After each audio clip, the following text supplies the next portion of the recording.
The afternoon sun beat down mercilessly on the Colorado plains as Adelaide Anderson dropped to her knees in the dusty field, her calloused fingers working through the hard, packed earth to find the wild roots her grandmother had taught her to identify years before she passed. It was August of 1878, and the drought had been relentless for 3 straight months, turning the landscape around Trinidad into something that resembled the surface of the moon more than the fertile valley it had been just one season prior.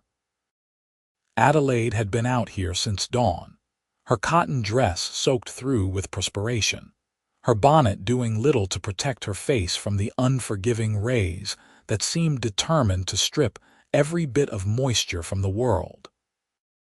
She was 22 years old and completely alone in this harsh territory, her parents having succumbed to influenza the previous winter, leaving her with nothing but their small homestead and a stubborn determination to survive that burned hotter than the Colorado sun itself.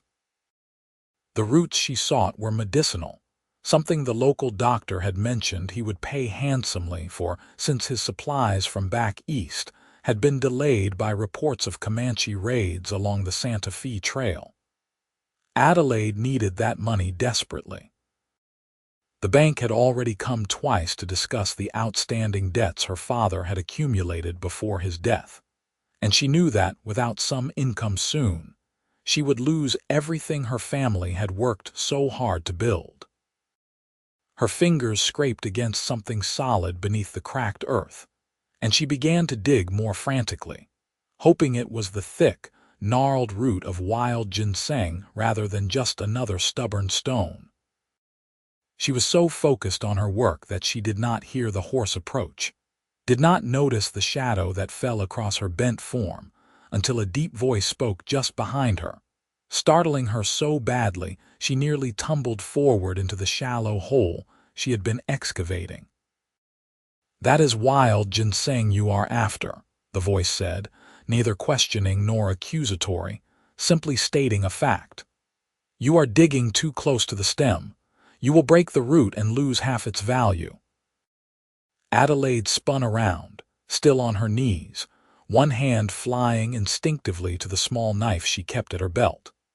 The man who had spoken was kneeling down beside her now, his movements fluid and unhurried despite the fact that he was a complete stranger intruding on her solitary work. He was perhaps 25 or 26, with sun-darkened skin and eyes the color of whiskey held up to lamplight. His hat was pushed back on his head, revealing dark hair that curled slightly at his temples, damp with sweat. He wore the typical garb of a working cowboy, his clothes dusty and well-worn but clean, his boots scuffed but well-maintained. There was something about the easy confidence in his posture that suggested he was a man comfortable in his own skin, unafraid of hard work or harder circumstances. "I know what I am doing," Adelaide said sharply, though in truth she had been uncertain about the exact technique. Her grandmother had shown her only twice before arthritis had made it impossible for the old woman to kneel in the fields anymore. The cowboy's mouth quirked slightly at one corner, but it was not quite a smile, more an acknowledgement of her defensiveness. "I am sure you do," he said mildly. "But I also know that root you are about to snap in half is worth about $5 to Doc Morrison if you bring it in whole, and maybe $2 if you bring it in pieces. In this heat, with this drought, I figure $5 might matter more than pride." Adelaide felt her cheeks burn with something other than sunburn.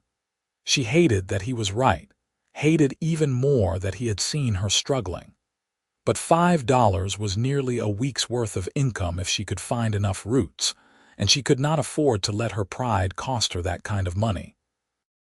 "Fine," she said curtly. "Show me the proper way."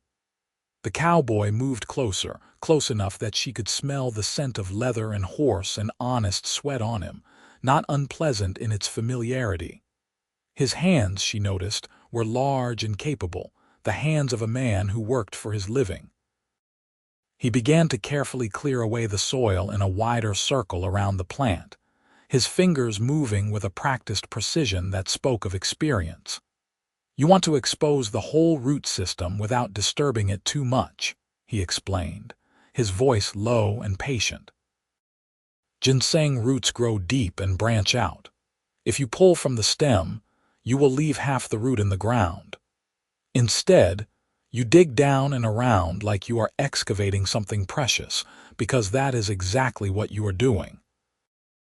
Adelaide watched his technique carefully, noting how he used his fingers more than any tool, how he seemed to have an instinct for where the roots would branch and turn. After a few minutes of steady work, he had exposed a root system that was far more extensive than she had imagined. The thick main root branching into a dozen smaller tendrils that reached out through the soil like grasping fingers. "Now," he said, sitting back on his heels, "you work your fingers underneath and lift slowly, very slowly, letting the soil fall away naturally. The root will come free if you are patient." Adelaide leaned in, following his instructions, feeling the solid weight of the root system in her hands as she worked it free from the earth. When it finally came loose, she held it up triumphantly, surprised by how heavy it was, how substantial. The cowboy was right. She would have broken this in half if she had pulled from the stem as she had been about to do. "Thank you," she said, the words coming reluctantly but sincerely. "I am Adelaide Anderson." "Lucas Riley," he replied, and this time he did smile, a genuine expression that transformed his whole face, making him seem younger and somehow more approachable. "I work at the Double R Ranch about 5 miles west of here. I was riding fence line when I saw you out here in the full heat of the day and figured anybody desperate enough to be digging in this temperature might need some assistance." "I am not desperate," Adelaide said automatically, then winced at her own words. "Well, perhaps a little desperate. But I am managing."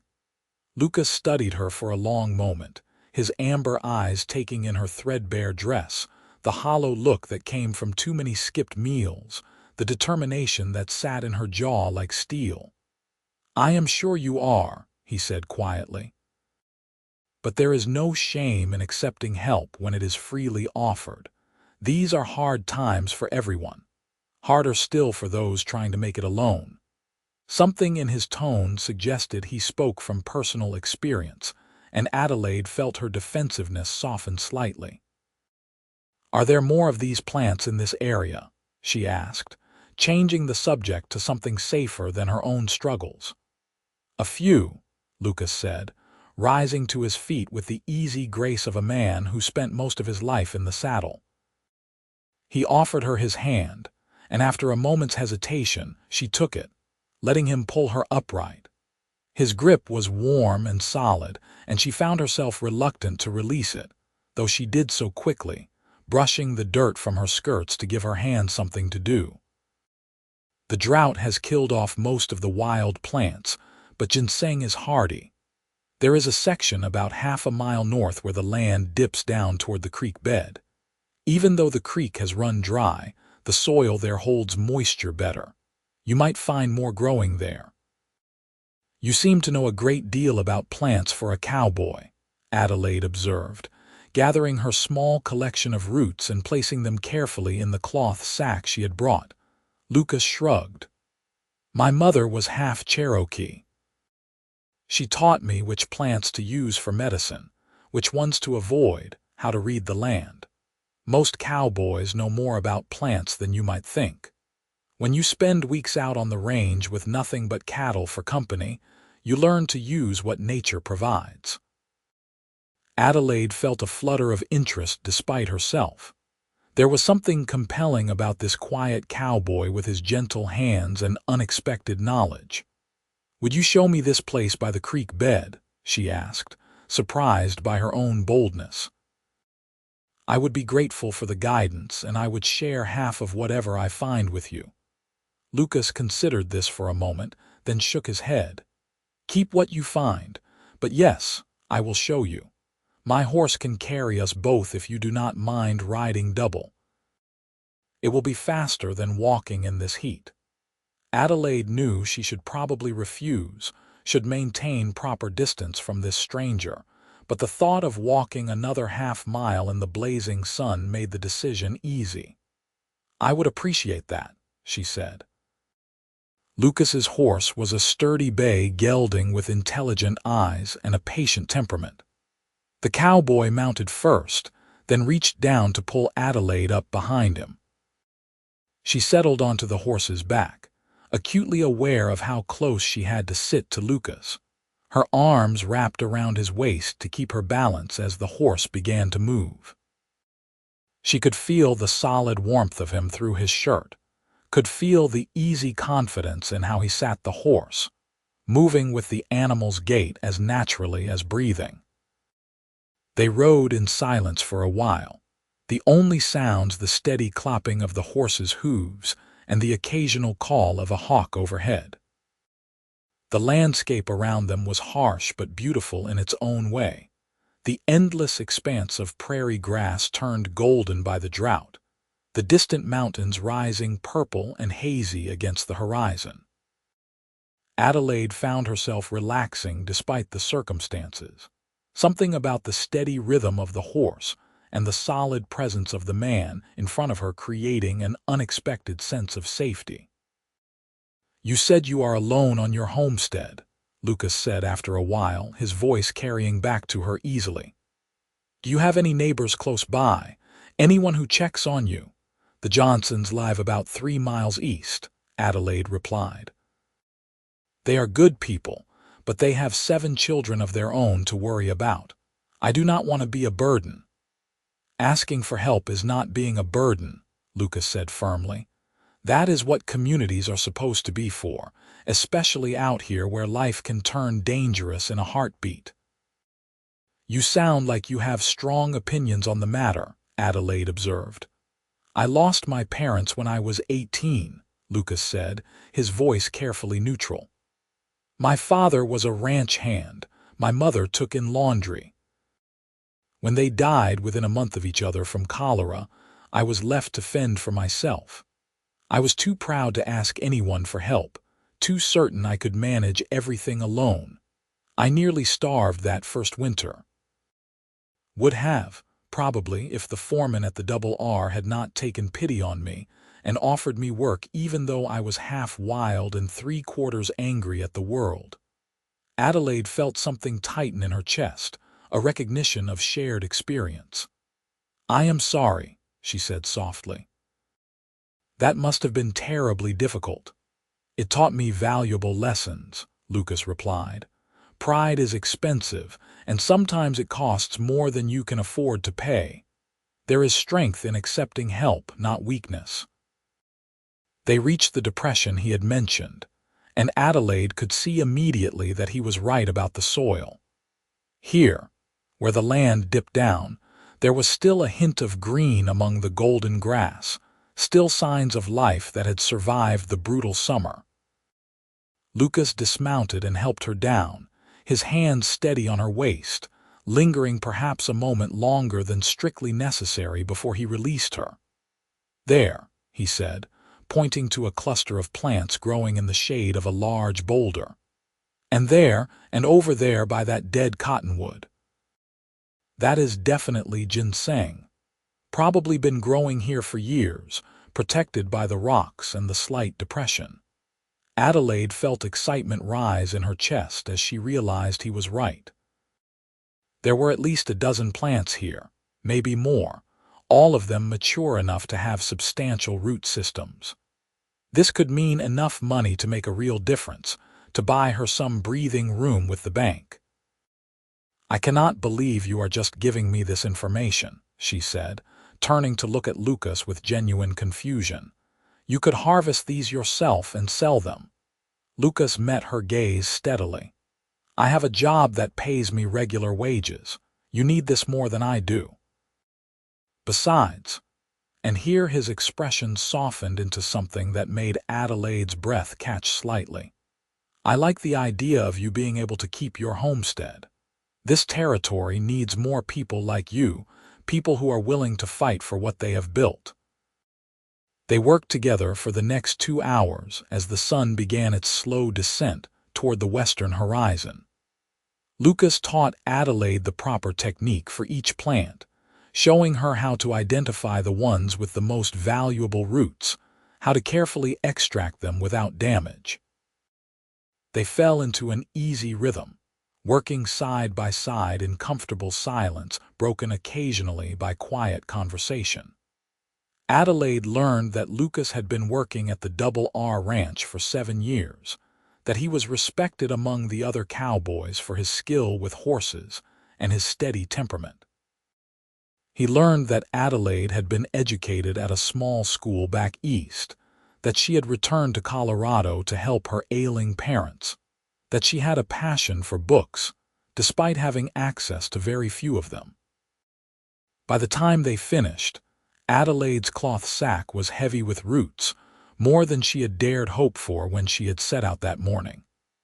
The sun was lowering, painting the sky in shades of orange and pink that seemed to set the whole world on fire. "I should get you back to your homestead before dark," Lucas said, brushing the dirt from his hands. "It is not safe to be out on the plains after nightfall, not with reports of mountain lions moving down from the high country looking for water." Adelaide felt a strange reluctance at the thought of this day ending, at the thought of returning to her empty cabin and her solitary existence.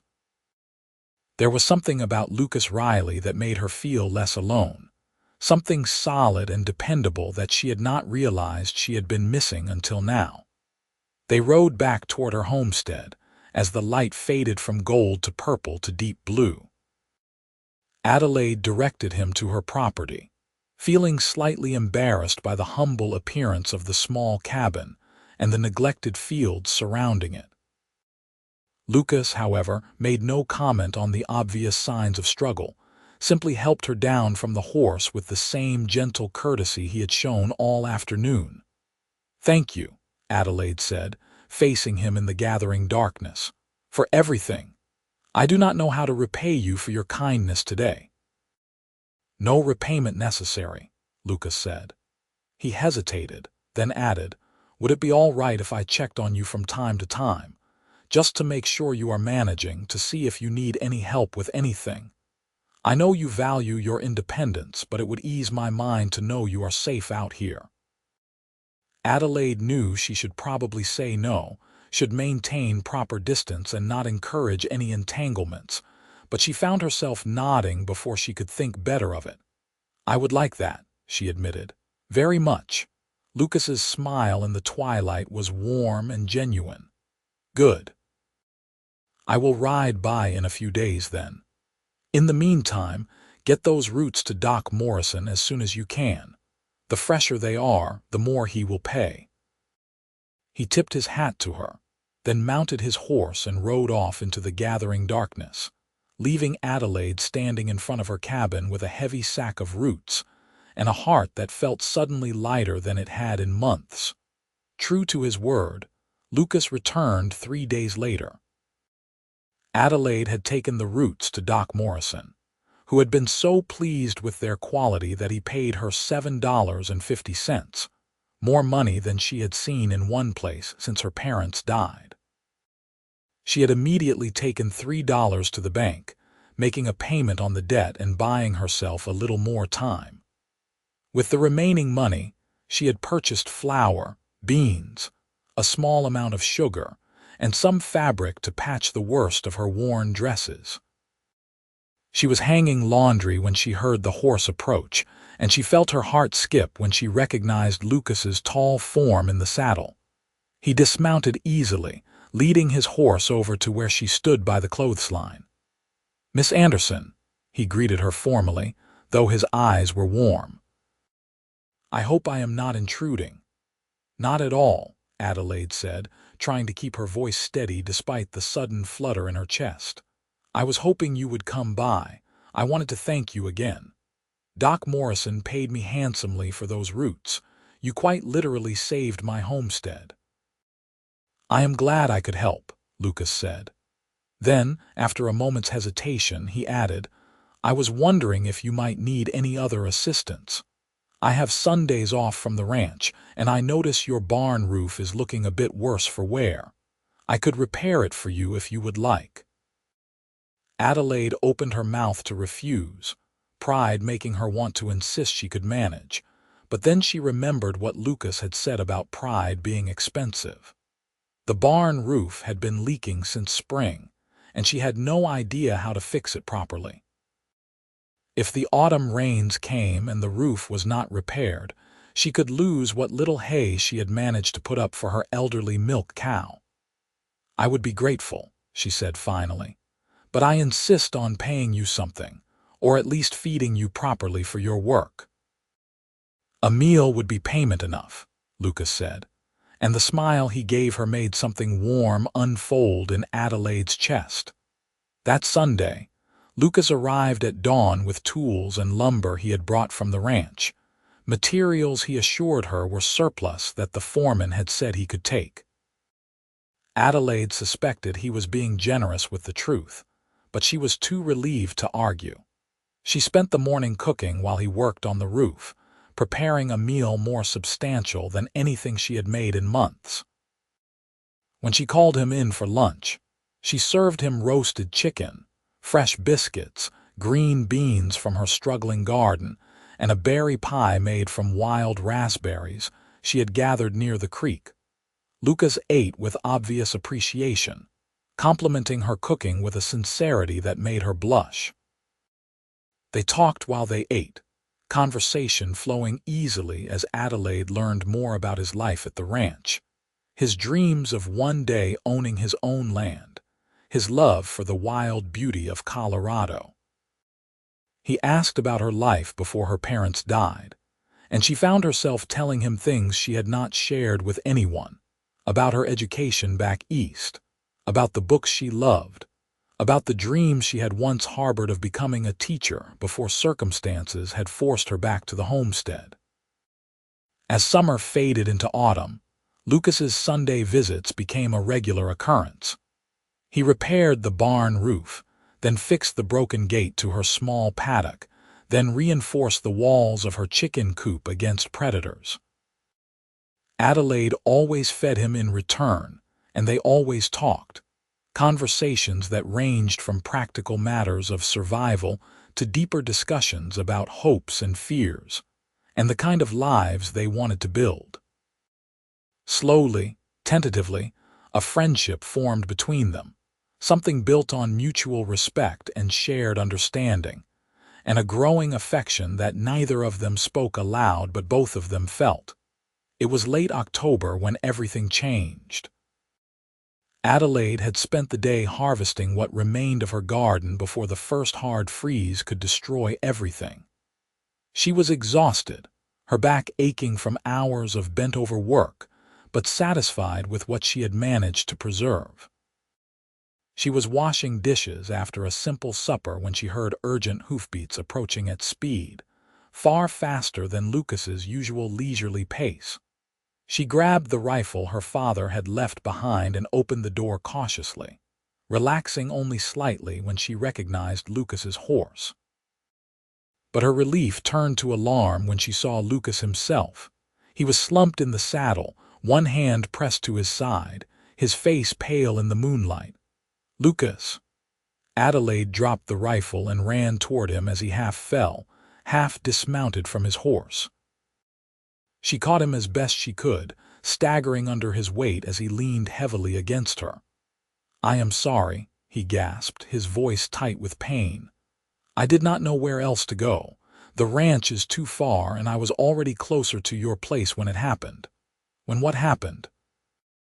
Adelaide demanded, helping him toward the cabin, her heart pounding with fear. "Lucas, you are bleeding." "What happened?" "Cattle rustlers," he said through gritted teeth.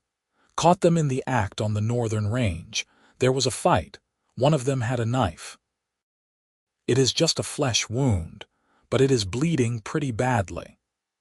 Adelaide got him into the cabin and lowered him carefully onto her bed, the only piece of furniture suitable for tending a wounded man.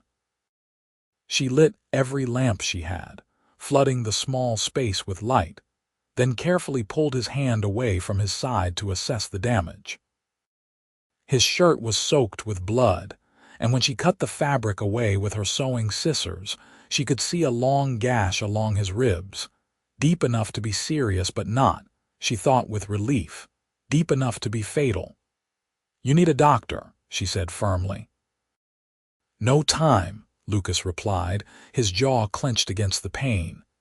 "It will be dawn before anyone could get here. Just clean it and bind it up. I have had worse." Adelaide did not believe him, but she also knew he was right about the time. She heated water on the stove, gathered clean cloths, and thanked heaven that she still had some of her grandmother's medicinal supplies, including yarrow powder to stop bleeding and calendula salve to prevent infection.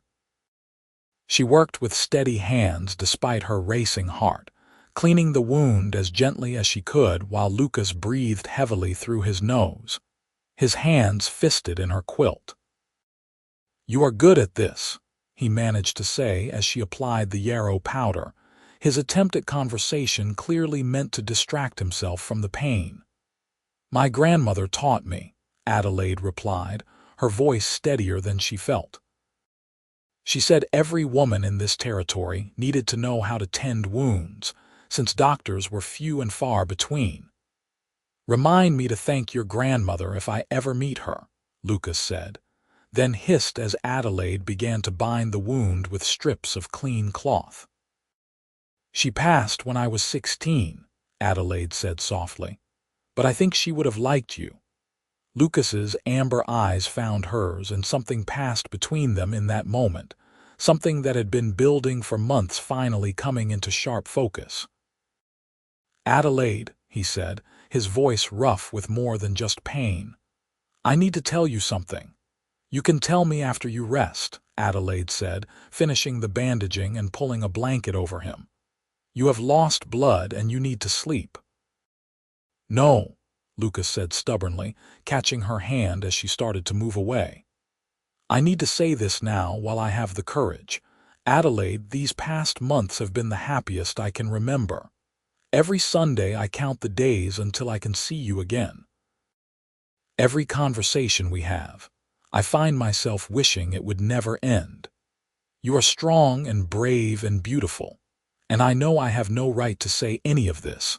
I know I am just a hired cowboy with nothing to offer but hard work and good intentions, but I am in love with you. I have been for weeks now, maybe months. I needed you to know, even if you do not feel the same way." Adelaide stood frozen, her hand still caught in his, her heart hammering so hard she thought it might break free from her chest. "Lucas," she whispered, and her voice broke on his name. "You foolish man. Of course I feel the same way. How could I not? You have been my salvation, my friend, my reason to keep hoping when everything seemed hopeless. I love you too. I have for longer than I wanted to admit to myself." The smile that broke across Lucas's face was like sunrise, transforming his pain-tightened features into something radiant. "Then when I heal," he said, "and I make a proper recovery, I am going to court you properly. I am going to do everything right, Adelaide. I am going to earn the right to ask you to marry me." "You have already earned that right," Adelaide said, tears sliding down her cheeks though she was smiling. "1,000 times over." She sat with him through the night, changing his bandages when blood seeped through, bringing him water when he needed it, simply holding his hand when the pain made sleep impossible. By dawn, his fever had broken and he was resting more comfortably. Adelaide sent word to the Double R Ranch with a passing rider, letting the foreman know that Lucas had been injured but was being cared for. The foreman himself arrived before noon, a gruff man named Tom who took one look at the situation and seemed to understand far more than what was said aloud. "You did good work, Miss Anderson," Tom said, examining Lucas's bandaging with an approving eye. "That is some fine medical skill you have got there. Riley here is one of my best men, and I would hate to lose him to infection or fever. He is not going to die from this, Adelaide said firmly. I will make sure of it. Tom studied her for a long moment, then nodded slowly. I believe you will. I will let the other men know he is in good hands. Riley, you take whatever time you need to heal up properly. Your job will be waiting when you are ready to come back. Lucas recovered slowly but steadily under Adelaide's careful nursing. For 2 weeks, he stayed in her cabin, sleeping in her bed while she made do with a pallet by the fire. She tended his wound twice daily, changed his bandages, made sure he ate properly and rested as much as his restless nature would allow. They talked for hours, sharing stories from their pasts, making plans for their futures, falling deeper in love with each passing day. When Lucas was finally strong enough to return to the ranch, he did not stay away long. Every Sunday without fail, he came to visit Adelaide, and now there was no pretense about why he came. He courted her openly, bringing her small gifts when he could afford them. Wildflowers gathered from the prairie, a book he had traded for at the general store, once a beautiful hair comb carved from horn that he admitted he had spent a month's wages on. Adelaide treasured each gift, but she treasured his presence more, the sound of his laugh, the warmth of his hand holding hers as they walked together around her property planning improvements they could make. In December, as the first snow began to fall, Lucas arrived at Adelaide's cabin on a Sunday morning with something other than tools or gifts. He was nervous, she could tell immediately, his usual easy confidence replaced by an endearing uncertainty as he dismounted and walked toward where she stood on the porch. Adelaide Anderson, he said, his voice steady despite the nervousness in his eyes. I know we have not been courting for very long by traditional standards, but out here, in this territory, time moves differently. People cannot afford to waste opportunities for happiness, because those opportunities are too rare and too precious. I love you more than I thought it was possible to love another person. You make me want to be better, to work harder, to build something lasting and real. I have been saving my wages for 7 years, and I have enough now to purchase land, to start building a future. But none of that future means anything if you are not in it. Will you marry me? Will you let me spend the rest of my life trying to make you as happy as you have made me? Adelaide felt tears spring to her eyes, but they were tears of joy, not sorrow.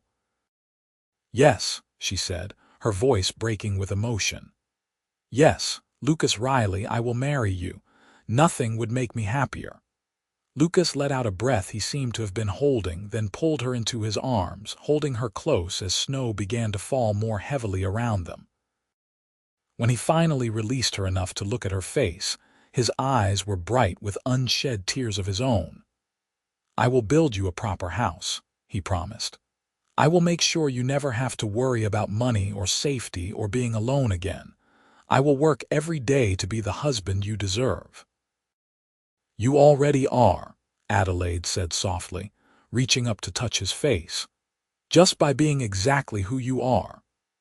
They were married on a cold January morning in 1879 in the small church in Trinidad, with the Johnsons as witnesses and half the town in attendance despite the weather.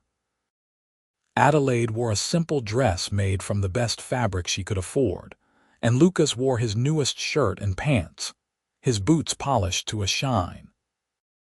They spoke their vows clearly and firmly, promises made before God and community to love and honor each other through whatever hardships the future might bring. After the ceremony, they returned to Adelaide's homestead, which was now legally theirs together. Lucas had already begun work on expanding the cabin, adding a second room that would serve as a proper bedroom, planning for a real house to be built come spring. They spent their first night as husband and wife in the small cabin, the fire crackling warmly while snow fell softly outside, wrapped in each other's arms and speaking in whispers about the life they would build together. True to his word, Lucas worked tirelessly to improve their circumstances. He continued his job at the Double R Ranch, but spent every spare moment working on their own land. By spring, he had purchased 20 acres adjacent to Adelaide's original homestead, effectively doubling their property. He built a proper barn, expanded the paddock, and began construction on a real house, a sturdy 2-story structure that would give them room to grow a family. Adelaide, for her part, threw herself into making their homestead prosper. She expanded the garden, started raising chickens in earnest, and even purchased a few head of cattle with money she made from selling eggs and vegetables in town. She also began teaching reading and writing to some of the children in the area, holding classes twice a week in their new parlor once the house was complete. It did not pay much, but it fulfilled something in her soul, and Lucas encouraged it wholeheartedly. Their first child, a son they named Thomas after Lucas's father, was born in the spring of 1880. Adelaide labored through the night with Lucas at her side, refusing to leave even when the midwife suggested he wait elsewhere. When Thomas finally arrived, squalling and red-faced and perfect, Lucas held his son with shaking hands and tears streaming down his face, overwhelmed by the reality of this new life they had created. "He is perfect," Lucas whispered, looking from the baby to Adelaide with an expression of such love and wonder that it made Adelaide's heart overflow. "You are perfect. How did I get so fortunate?" "We both got fortunate," Adelaide said tiredly but happily, watching her husband cradle their son with infinite gentleness. "We found each other when we both needed finding. Life was not easy in those early years. The territory was still wild and often dangerous, the weather unpredictable, the work endless and exhausting. But Adelaide and Lucas faced every challenge together, their partnership strengthened by mutual respect and deep affection. They learned to read each other's moods and needs, to support each other through difficulties, to celebrate small victories and weather inevitable disappointments. Their second child, a daughter they named Grace after Lucas's mother, was born in 1882. She was smaller than Thomas had been but no less healthy, with her father's amber eyes and her mother's dark hair. Thomas, now a sturdy toddler, was fascinated by his baby sister, constantly wanting to help care for her under Adelaide's watchful supervision. By 1884, the Riley homestead had become one of the more successful properties in the area. Lucas had expanded their cattle operation significantly, and Adelaide's teaching had grown into a proper school that served 15 children from surrounding farms and ranches. They had built a small schoolhouse on their property, and Adelaide taught 5 days a week, loving the work even as it exhausted her. On a warm evening in August of that year, almost exactly 6 years after that first meeting in the field, Adelaide and Lucas sat on the porch of their house watching the sun set over the mountains. Thomas and Grace were playing in the yard, their laughter carrying on the evening breeze. Adelaide's hand rested on her belly, which was just beginning to show the first signs of their third child, due to arrive in the early spring. "You ever think about that day?" Lucas asked, his arm around Adelaide's shoulders, her head resting comfortably against his chest. "The day we met when you were digging for roots." "I think about it often," Adelaide admitted. "I was so desperate that day, so certain I was going to lose everything.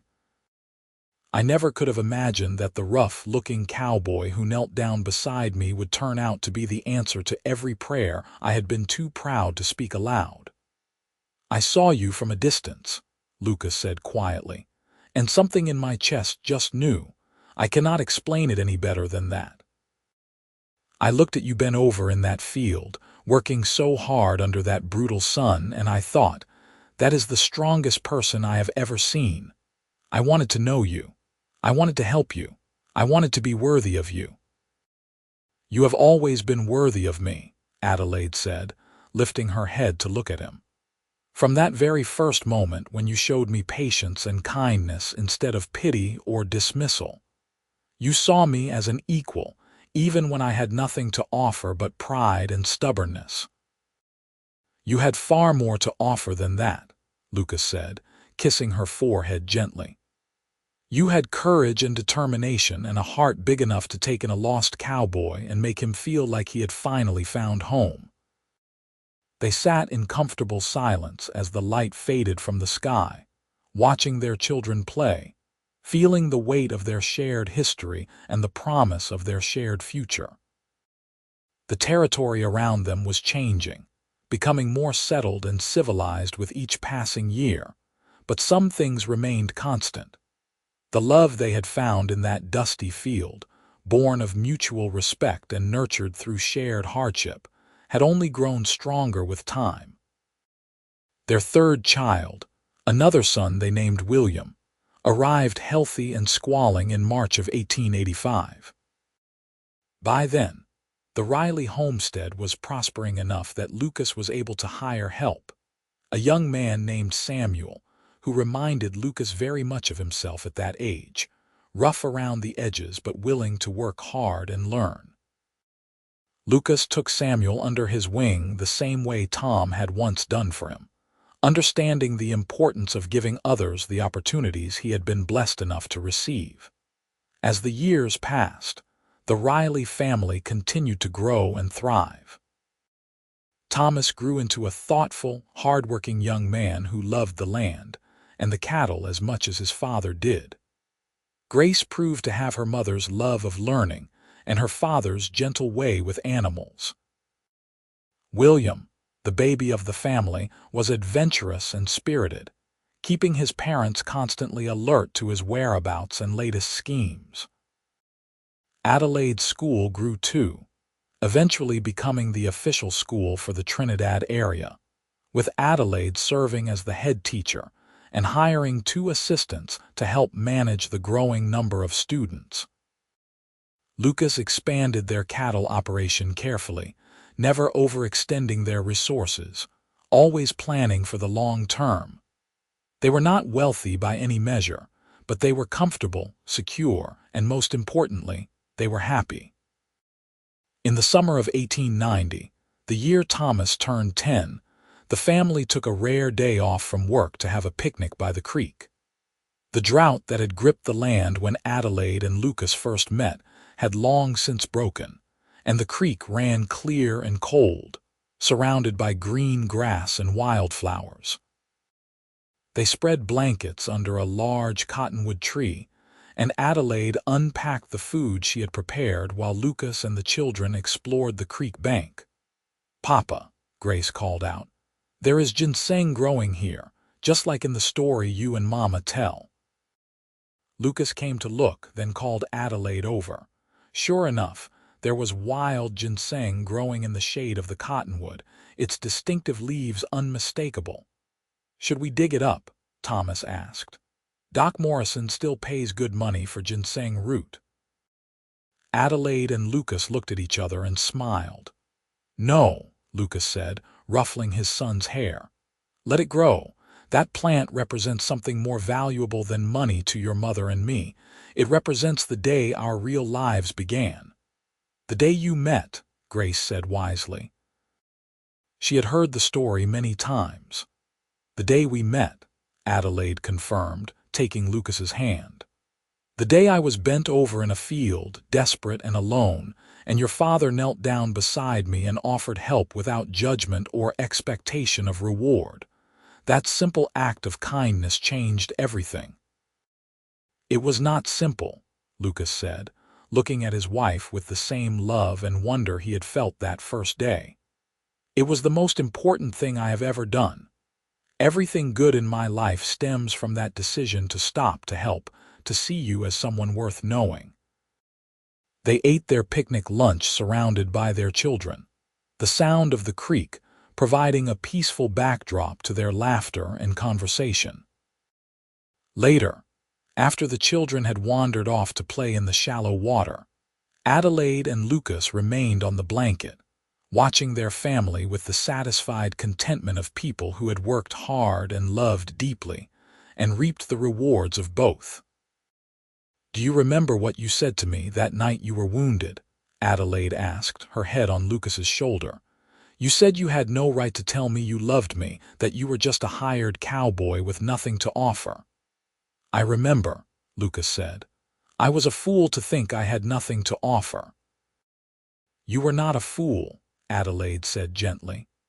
"You were honest about your circumstances, but you were wrong about what matters. You offered me exactly what I needed most at that moment in my life. You offered me respect, friendship, support, and eventually love. Those things are worth more than any amount of money or property could ever be." "We have built a good life," Lucas said, looking around at the land they had worked so hard to cultivate, the children they had raised with love and patience, the home they had created together. "Better than anything I dared to dream about in those early years when I was just trying to survive." "We built it together," Adelaide corrected. "That is what makes it good. Neither of us could have done this alone, but together we created something strong and lasting." As the sun began to set, painting the sky in shades of orange and gold, they gathered their children and headed back toward home.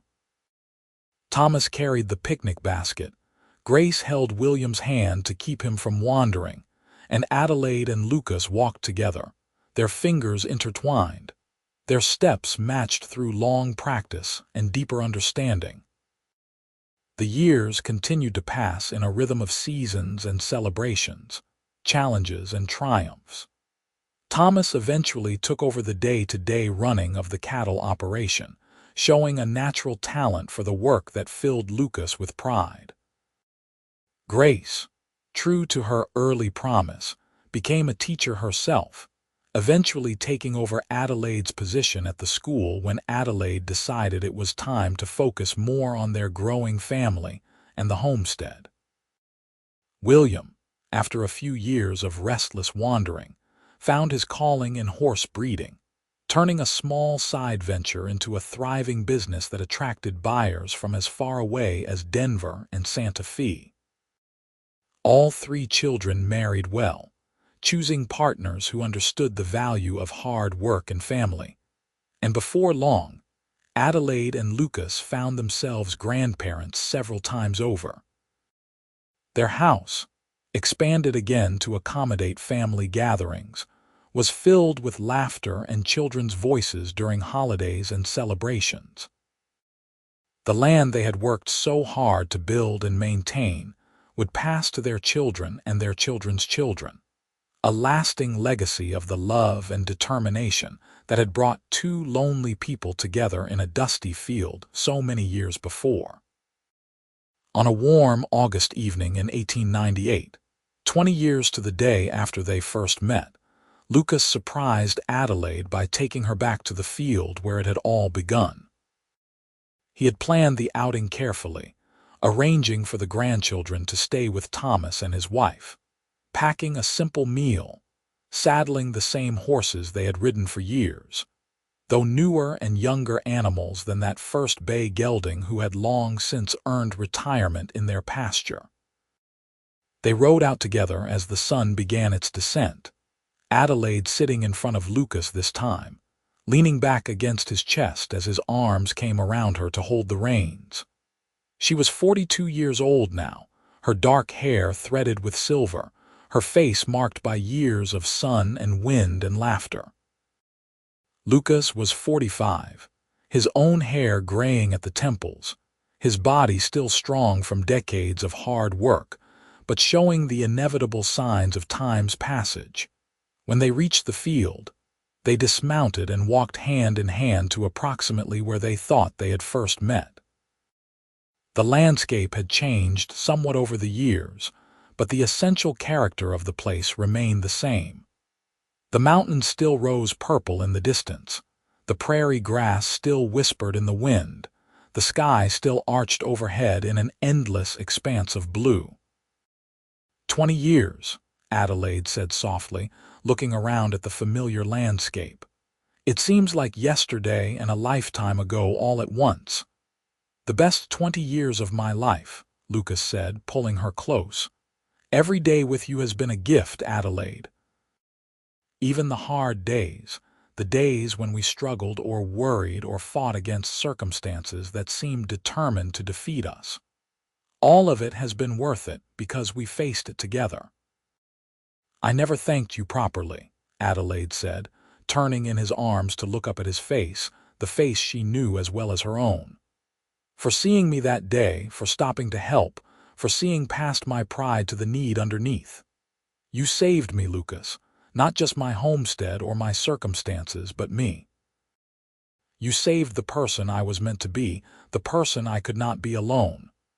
You did the same for me, Lucas said, cupping her face in his hands with infinite tenderness.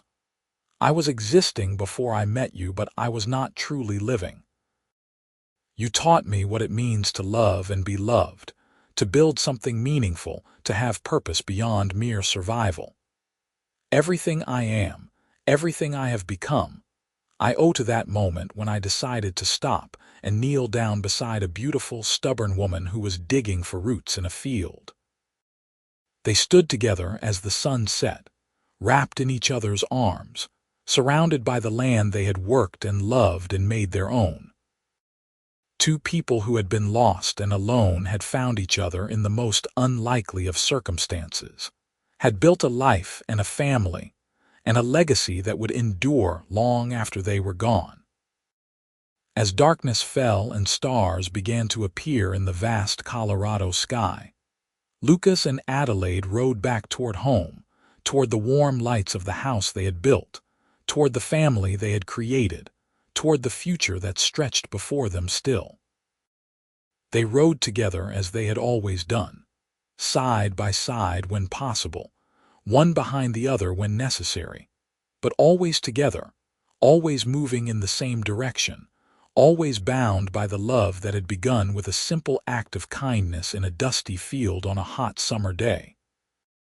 The years ahead would bring more joys and more sorrows, as all lives do.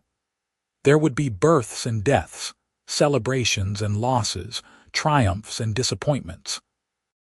But through it all, Adelaide and Lucas Riley would face each moment together, their partnership strengthened by decades of shared experience, their love deepened by countless small acts of kindness and consideration and care. They had started with nothing but determination and hope, and they had built something that would last long after they were gone. In the end, their story was not extraordinary because of great adventures or dramatic events, though there had been some of both. Their story was extraordinary because it was real and honest and built on the foundation of two people who chose each other every single day, who worked to understand and support each other, who refused to let hardship or difficulty drive them apart. They had started as two desperate survivors and had become partners, friends, lovers, parents, and grandparents, building a legacy of love that would ripple outward through generations. And it had all begun with a woman bent over in a field, gathering roots to survive, and a cowboy who knelt down beside her and offered help without judgment or hesitation. That single moment of human kindness had changed two lives completely, proving that sometimes the smallest gestures can have the most profound and lasting impact. Sometimes love begins not with grand romantic gestures, but with simple recognition of another person's struggle and the willingness to ease that burden without expectation of reward. As Adelaide and Lucas settled into their home that night, surrounded by the life they had built together, they knew without having to speak the words that they had been blessed beyond measure. They had found each other when they needed finding, had loved each other when they needed loving, and had built something beautiful and lasting from the raw materials of determination, hope, and abiding affection.